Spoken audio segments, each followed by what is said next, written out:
Malaki at malawak ang bahay ni Makaraig, kung saan nagtitipon-tipon ng mga estudyante kasama sa grupo na naghahangad na magpatayo ang Akademya ng Wikang Kastila. Unti-unting dumating ang mga kilalang mag-aaral na sina Sandoval, ang estudyanteng magaling bumikas, si Isagani, ang Makata, si Pekson na puro pag-aalilangan, at si Pelaez, anak ng isang Kastilang mangangalakal. Hinihintay na lamang nila si Makaraig upang ibalita sa kanila ang tungkol sa akademya. Sinisigurado ko na magtatagumpay ating panukala dahil isa ako sa nagtatag ito at siyang bumuo ng kalusan na ito. Huwag ka na umasa na maging positibo ang resulta ng petisyon. Aba, kung sakaling hindi magtagumpay ang ating petisyon, huwag niyo ako isangkot dyan. Napaka-negatibo ng iyong pag-iisip, Pekson. Alam kong makapraile ang Kapitang General, ngunit wala siyang pagkukuro-kuro. Wala akong ibig sabihin, Sandoval. Naniniwala talaga ako na may sarili pagkukuro ang General. Hindi biro mga bagay nito. Ito'y seryosong bagay, subalit anuman ang mangyaring basihan upang tanggihan ang pagtatayo ng Wikang Kastila. Dahil magiging gabi ang oras ng klase, makakasira sa pangandang asal ng mga mag-aaral. Laban ito sa integridad ng universidad. Laban, ang universidad ay may obligasyon na tugunan ang pangangailangan ng mga estudyante. Ang universidad ba ay isang konstitusyon?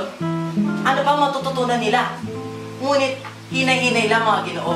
Hindi ako makapraile. Ngunit iyon ang ipinapakita mo. Yan ka na naman. Puro na lamang negatibo. Huwag tayong mawawala ng pag-asa dahil ang pagtitipon na to ay dahil ipapaalam ni Makaraig ang ating tagumpay.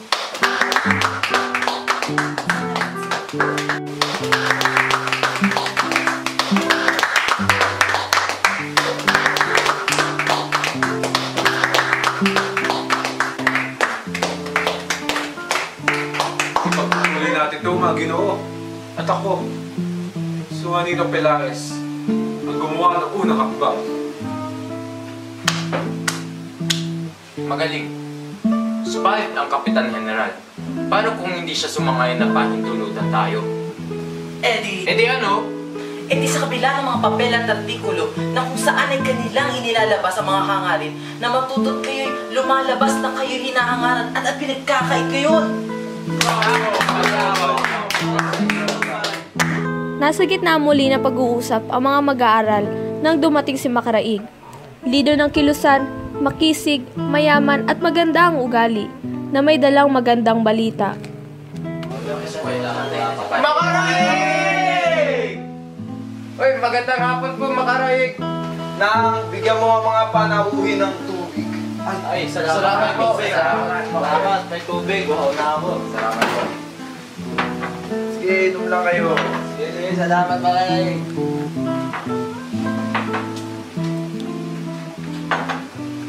Kaninang umaga ay pagkita ako kay Padre Rene.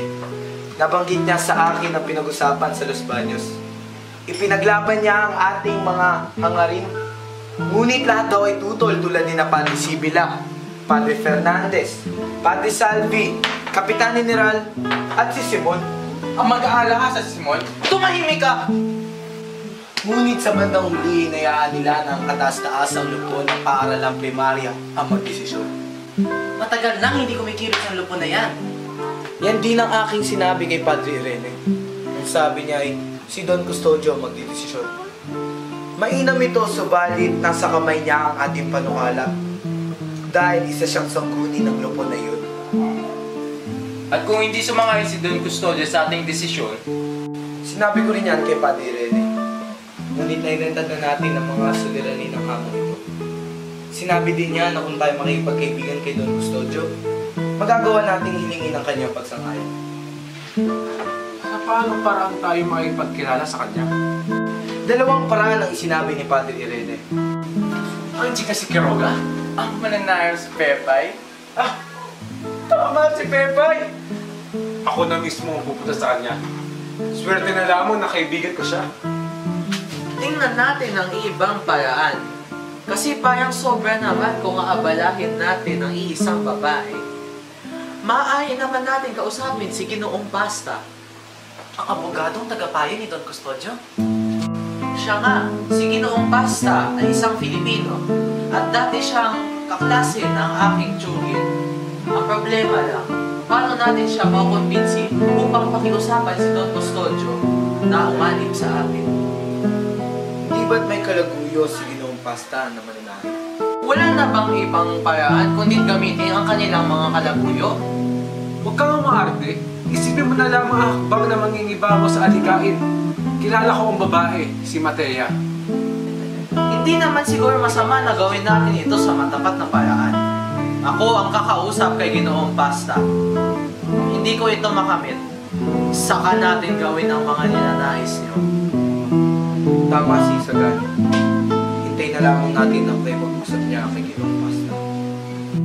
Sumang-ayon ang lahat sa gustong mangyari ni Isagani at napagkasunduan na siya ang kakausap kay Ginoong Pasta sa araw na iyon.